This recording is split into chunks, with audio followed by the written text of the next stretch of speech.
Hello everyone, welcome to 24/7 Football, and we're going to be talking through Oldham Athletic because if you aren't aware, Oldham Athletic have sacked another manager. We're going to be talking through the situation at the club with Ben, who you all know anyway, but is an Oldham fan. Ben, cheers for taking the time out, mate, to come in and have a little chat.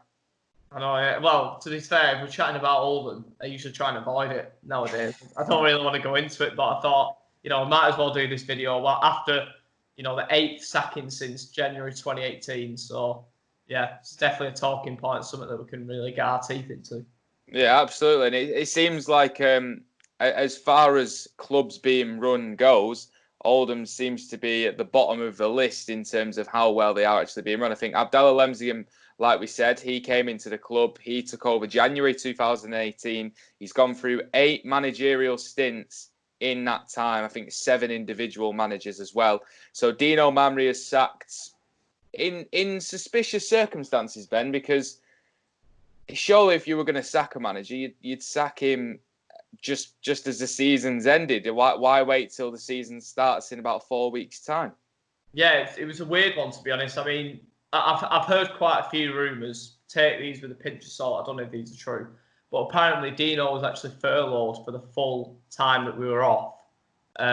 So he wasn't actually even getting paid. And that didn't allow him to do his job, because if he was doing his job in the background, obviously that's majorly illegal or whatever. So obviously apparently that was going on. Then as soon as he came off furlough, he's had a conversation with Abdallah, and they've just decided between themselves that they're not going to extend his contract and they're not going to keep him for next season. So it seemed a weird one. He put the post on social media saying that that him and the owners had different visions for the club and they couldn't agree on what they wanted to do with it. So there's obviously been some sort of conversation there and some sort of disagreement between Dino and Abdallah, and yeah, that's resulted in him getting sacked. And then in the same night, Harry Kewell gets announced as manager. So it seemed like a very quick turnaround, something that seemed to be in the pipeline for a while, maybe a while, that they were thinking about doing it. And yeah, just the way they've done it is just disgusting, to be honest. They've just got rid of him, not said thank you, just see you later, cheers for everything you've done, and brought in a new manager in the next few hours after that. I mean, this is already the second. Well, it was Dino's was the second manager of the season after Laurent Benide. I mean, not that. We already know that Oldham didn't have the best squad going into the season, Ben. And in fairness, Dino steered you away from relegation. I know you maybe didn't like his football at times and things like that, but I think every fan at Oldham, whether they liked Dino or they didn't, isn't happy with the way that it's been handled. Is that the main aspect coming out of the fan base? Definitely. I think in any other club, a manager getting sacked in those circumstances, they'd be so confused. They'd be like, why are we doing it like that? Like, we've never seen anything like it. I mean, put it this way, this says how bad it is.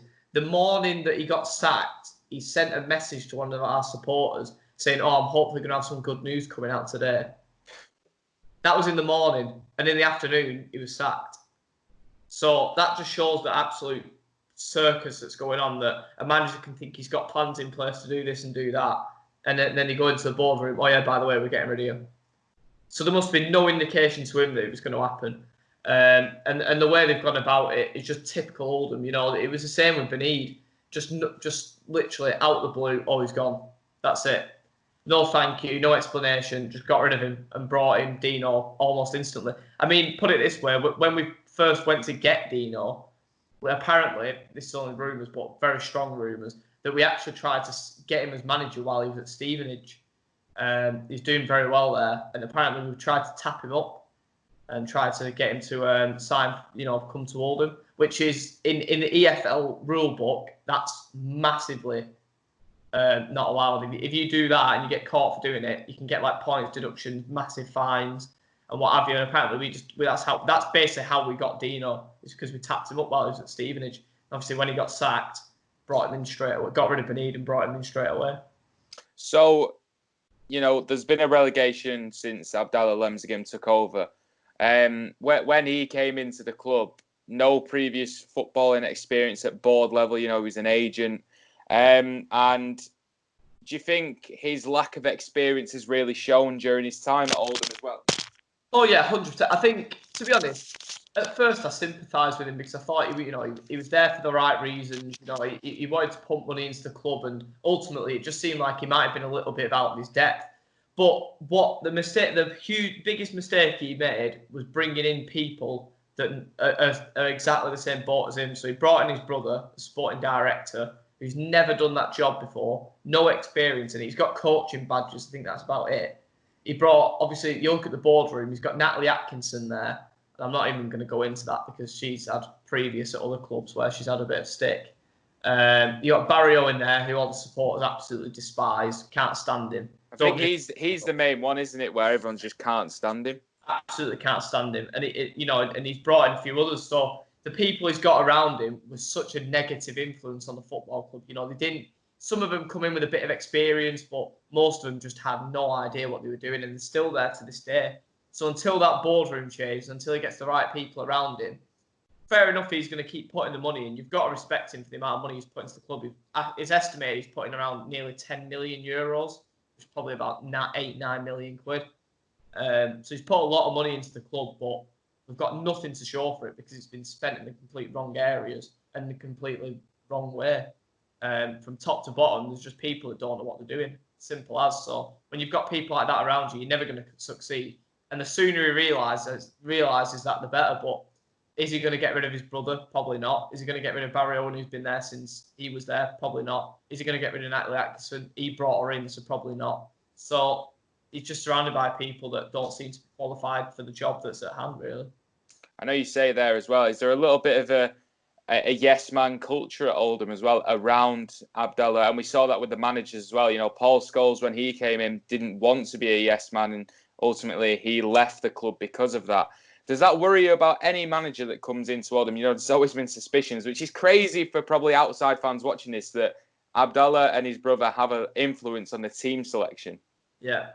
Well, it's obviously, Abdallah's come out defending himself, said that's never the case, but no manager has come out and said outright that that's what happens, but they've all hinted at it. They've all suggested it, that, that there wasn't as much control as maybe would have liked. Paul Scholes was a perfect example when he went on to BT Sport and was saying about, there were certain things going on in the background and the treatment of players and, decisions that were being taken out of his hands that he just weren't, he's a world-class Premier League, former Premier League winner. He's not going to stand around and say yes to someone that's, the agent of Samuel Eto'o 10 years ago. He's not going to take that off him. So, there's people in that football club. I think any manager that goes into there now must know what they're getting themselves into, because every other manager that's been there has said the exact same thing when they've been sacked or they've been let go or left. So it is a culture of yes men, and if you go into that as a manager, you've got to be prepared to say yes and prepared to get things taken out of your hands, and that'll always be the case. And as much as Abdallah and his brother come out and say that's not the case, the evidence speaks for itself. With Zach Mills not getting selected. I'll give you another example. Zach Mills was on 29 games for the season. There was a rumour that in his contract he'd get an extension after 30 games. He'd get a pay rise, and he was in the team week in, week out. And then apparently Abdallah said to Dino, look, we can't afford for him to get a pay rise, so you cannot play him for the rest of the season. So he went 15 games. He didn't play one game the whole season because of that, because his contract to get extended. Now, would a manager make that sort of financial decision by himself? Definitely not. It's his player. It's the players he's been given. He's going to use them. But because the owners come in and said, look, we can't afford to pay you, you're going to have to not play him. He'll not be able to play him. So I think that's an example for me. It's certainly a crazy situation, and probably one where, other fans looking in are like, this actually goes on at a football club. And this happens. Yeah, we'll get on to what it means for Oldham fans and how they're feeling in just a second. But Harry Kewell's come in now. Yeah. Not really a glittering managerial record. I think he's always had more losses than wins. He did okay at Crawley Town. Notts County was, a club in its downward spiral anyway, but he did horrifically there. So now he comes into Oldham. You put out a tweet when it was announced, so I won't go into that one. But how do you feel about him being appointed? And do you know what? It could work, but how are you feeling? I just don't see the point.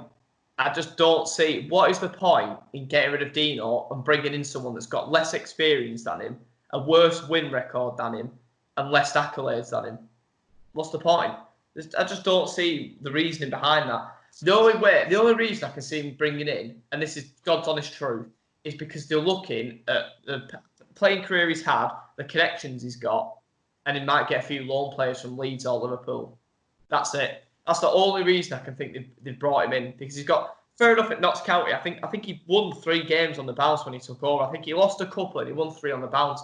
Got him out the relegation zone, but ever since then, it was awful. Got him relegated from League Two. Crawley, with the biggest budget as well. I know the seeds were already sown, but was the biggest budget. When he first went in there, he did a good job because he were rock bottom. They looked well gone, and the 3 wins on the bounce got them out of the relegation zone. But since then, he was terrible, and obviously ultimately got them. He got sacked after 14 games, was it? Something like that. So yeah, he got sacked straight away, and obviously they went down regardless. At Crawley, he got off to a pretty poor start, but he, maybe grew on them, and that's how he got that move to Notts County. They did pay for him to move there, but he just doesn't seem to have the qualities. When we were looking at the managers that are available, the likes of Keith Hill, just left Bolton, some more local, well-known managers that have had real experience in this division. Then you go for Harry Kewell, who's been out of the game for 2 years. It just stinks of Oldham Athletic, I'm afraid. It's just so mediocre and so underwhelming. It could work, he could come in and, play some unbelievable brand of football and get us up the league, but no other manager's done it. And, we've had better managers than him. We've had John Sheridan, we've had, Lauren Benida, who's had a lot of history in football, and they couldn't do it. So why would someone who's been out of the game for 2 years be able to do it? Just don't see how that's going to work. So how is the feeling around Oldham's fan base then? Because you've obviously been a fan all your life. You used to have a season ticket, and so did your family as well. What has actually happened to the core fan base since Lemsagans took over, and are they actually hopeful for next season? The best way I can describe it is even supporters like my dad, who have supported them when they were in the Premier League, we were going away to like United, City, Leeds, Liverpool, teams like that. They just don't really care anymore. It's not even like, oh, I'm really annoyed at what's going on. I'm really frustrated. I'm going to, go and protest. I'm going to do this, do that. Everyone's just not asked. I don't know if I'm allowed to say that, but just like no one cares. Do you know what I mean? It's just no one. There's just no motivation for people to go out there and do anything because they know that nothing's going to change. And with the current ownership, he's not going to leave. He's pumped so much money, and he's not just going to go now. He's going to stay there for a very long time. And that's not going to change anytime soon. So I think that people have realised that there's not a lot we can do, to be honest. The EFL are useless. I was going to say something else then, but absolutely woeful at what they're meant to do. So they won't step in and do anything. So nothing's going to change, and people are just fed up and just can't really be bothered. I think we've sold 300, 400 season tickets for next season. I mean, we used to literally fill it every single week 10, 15 years ago. And now look at where we are. It's like so depressing. So yeah, I think the best way I can describe it is just no one's really that bothered. Everyone's just sort of fell out of love with it, and they'd rather go and watch the likes of Stockport, maybe more local sides like Avro, Mosley, because there's passion there and there's something to get behind. And with Oldham, we just don't feel like it's our club anymore. It just doesn't feel like we've got no. So I'm going on a little bit here, but there's no affiliation with the players. There's no affiliation with the staff. There's no affiliation with the owners. We just feel completely divided, completely separate. And you can feel it on a match day as well. The atmosphere is absolutely rubbish now at Boundary Park. It's terrible because no one can get behind the team because they don't support them. They can't get behind what the team's about and what the staff and the owners are about. So it's very depressing. And to be honest, as harsh as it is to say, it's just not going to change anytime soon, unless the AFL step in and do something. But like we've seen with Bury, like we've seen with Charlton, like we're seeing with Wigan at the minute, useless. Yeah, you've just mentioned Bury then. Are you worried that potentially if Oldham have a bad season next season, they do drop out of the EFL and Abdallah does decide to lead it? Are you worried that there won't be an Oldham as you know it in the next few years, or can you not see that happening? I don't see us doing a Bury purely because I think Oldham Athletic as a club with enormous potential that's not been utilised whatsoever. We've got one of the best. This is so biased, but we've got one of the best away supports in the league. We could have one of the best home supports in the league if you got the fans back on board. We've got some of the best facilities in the league. You've got to look at the new stand. We spent $6 million on it. One of the best stands we've ever been in. Doesn't even get used. Fair enough. The rest, exactly. We don't even own it. But, you know, fair enough. The 3 stands are a bit shoddy, falling apart. But there's so much potential there. The location we're in, City United are up the road. Why are we not tapping into them? You know, we know players and we know staff that are at those clubs that could help us out. So, you know, there's enormous potential there. And I think with Bury, you know, with the debt they had in the club, the debt they had on the ground, you know, it weren't really a viable option for anyone to come in. But I know there's tens and hundreds of businessmen that would look at Oldham Athletic and think that could be a serious proposition for us and we could seriously do something with them.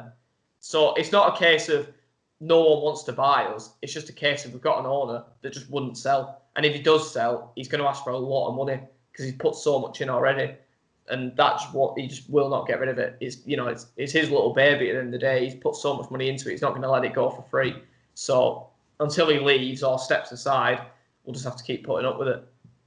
I think that just about sums up where Oldham are at. Ben, cheers for coming on and maybe explaining it a lot more to other fans who are watching this as well. And if there are any other Oldham fans out there watching this, we do feel your pain and hopefully Oldham get better soon. So Ben, cheers for coming on. Thank you to everyone who's watched this video. We'll try and do a few more. I think we've got another video with the Newcastle fans who are a bit on the completely flip side to Oldham. They haven't had their big deal go through. We're going to be talking to Newcastle Fan TV, so keep an eye out for that. Subscribe to the channel if you're new around here. Like the video as well. Check out our website, 247football.com, and we'll see you next time.